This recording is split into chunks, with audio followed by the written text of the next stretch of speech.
This is Torah Nation TV interviewing Rabbi David Bar-Hayim, director of Machon Shiloh. Shalom, Rav Bar-Hayim. Hello. What does the Torah have to say regarding the taking of life in warfare? Is killing ever justified? In the book of Kohelet, Ecclesiastes in English, chapter 3, we read as follows, and I quote, "For everything there is a season, and there is a proper time for every purpose in this world. A time to kill and a time to heal, a time to break down and a time to build up, a time to love and a time to hate, a time for war and a time for peace." So it states in the Bible. The philosophy of Torah Judaism is that everything has its place.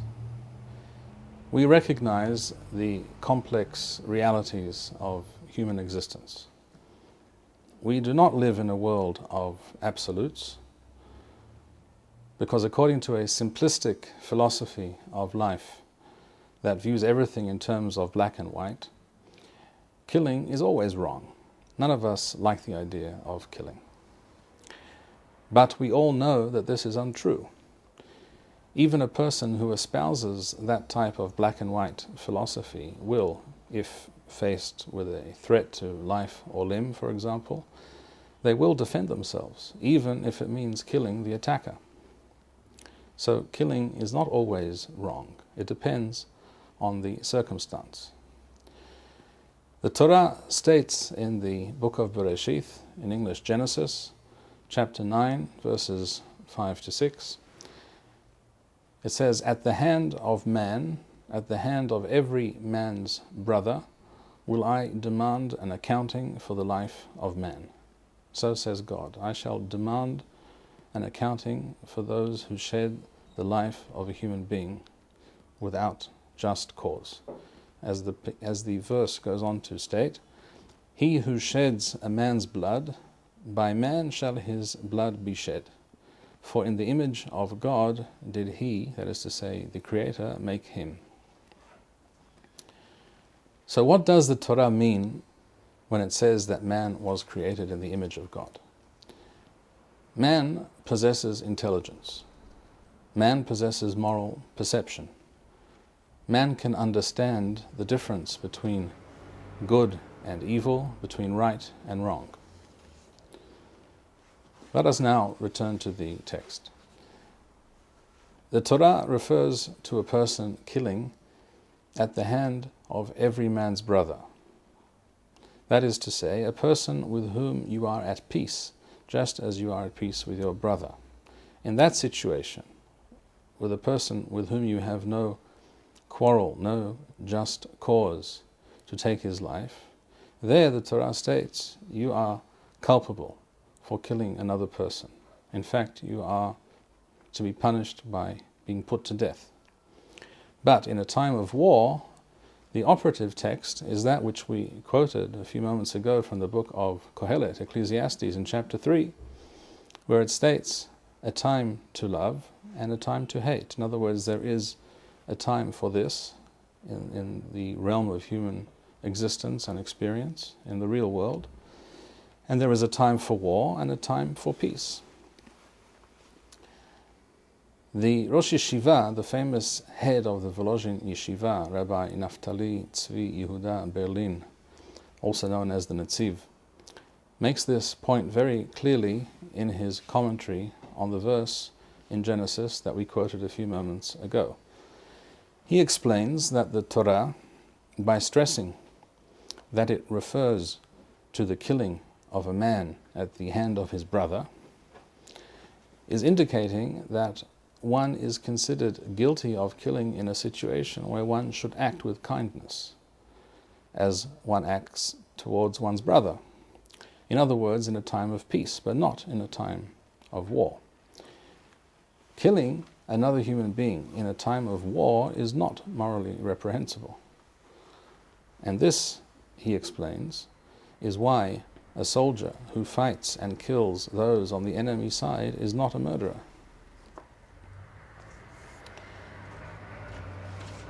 Where war is unjustified or avoidable, we do not seek war.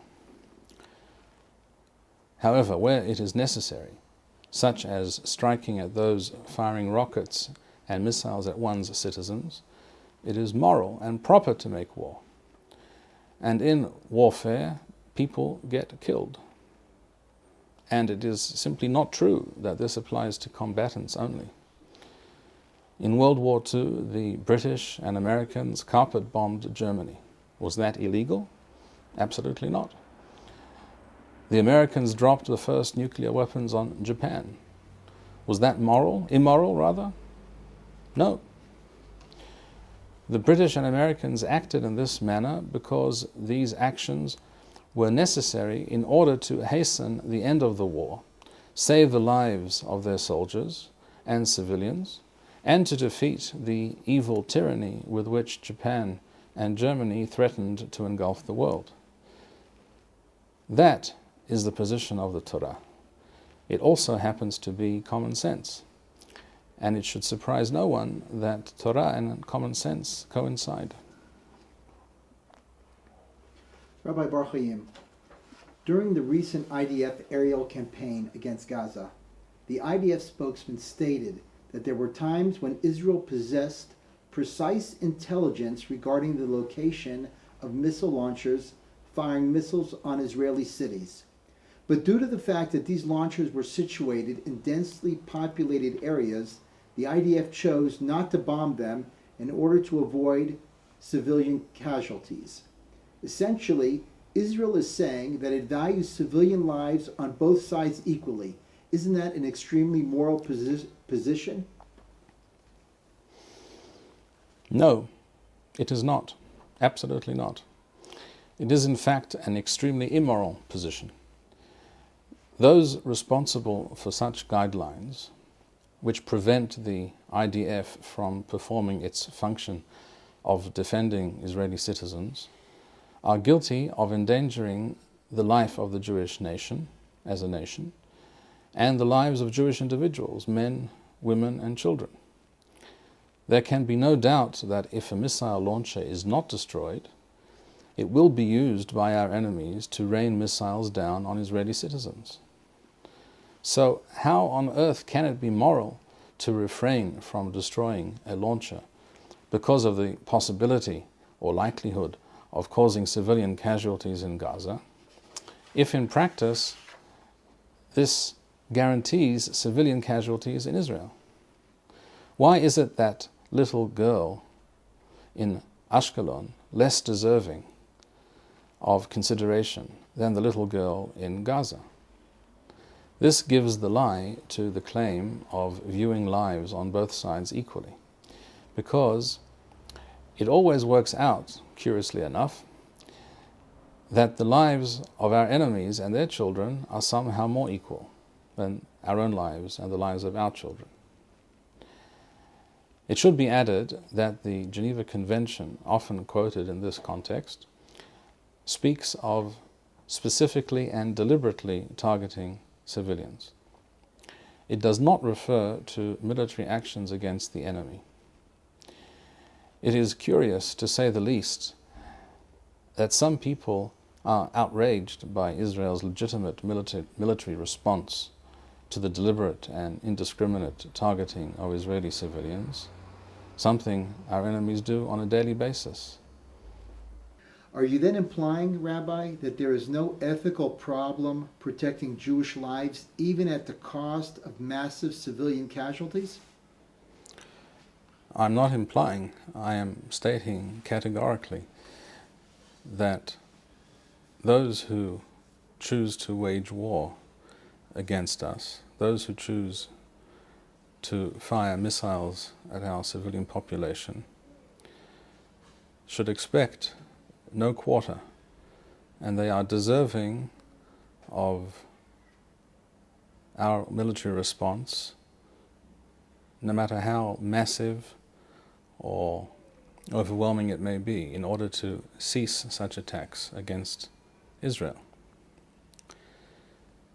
When it comes to the question of civilians and innocent civilians, as people usually like to phrase it, I would like to point out the following. In the elections that took place in Gaza in 2006, the Hamas got over 44% of the vote, and the Fatah, that is to say the PLO, received over 41% of the vote. If you add those two figures together, you will discover that 86% therefore voted for either one or the other of these two organizations.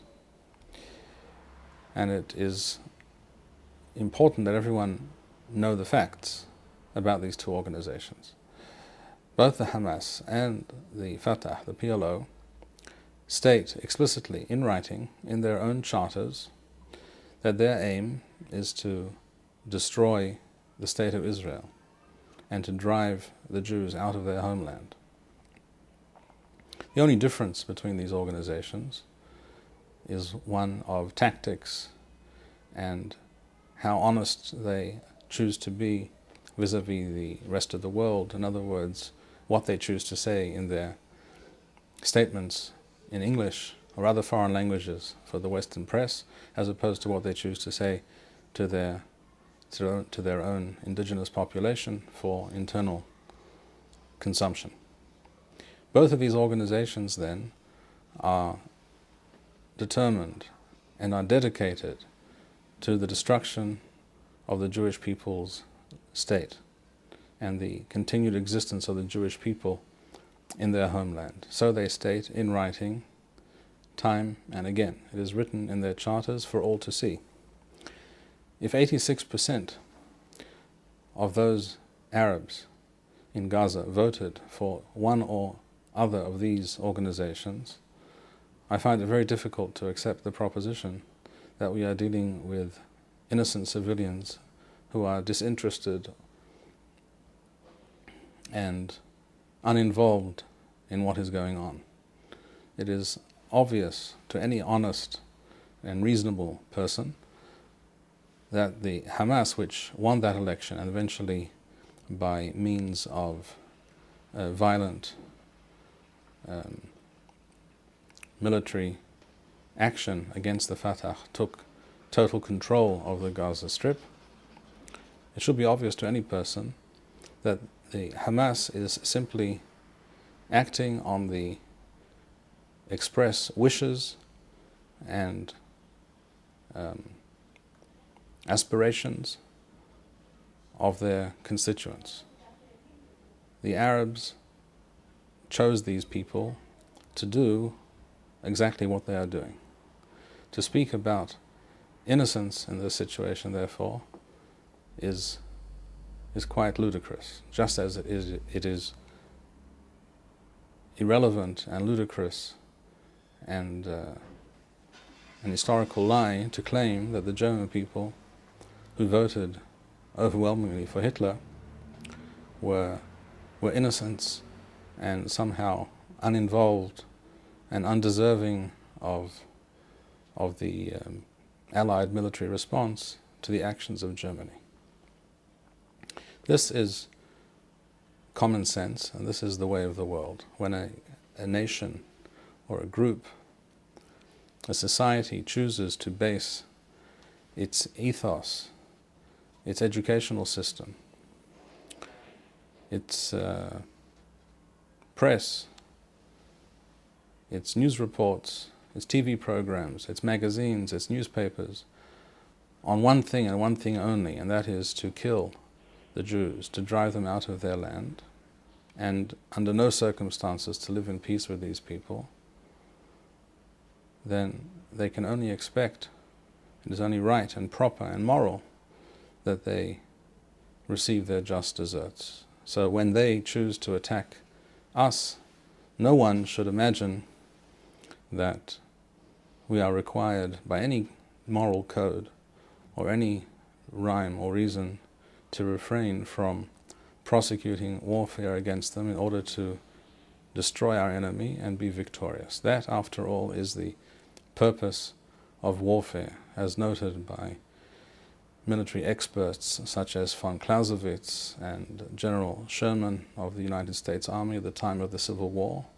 The purpose of warfare is to destroy the enemy so that they are no longer capable of harming you.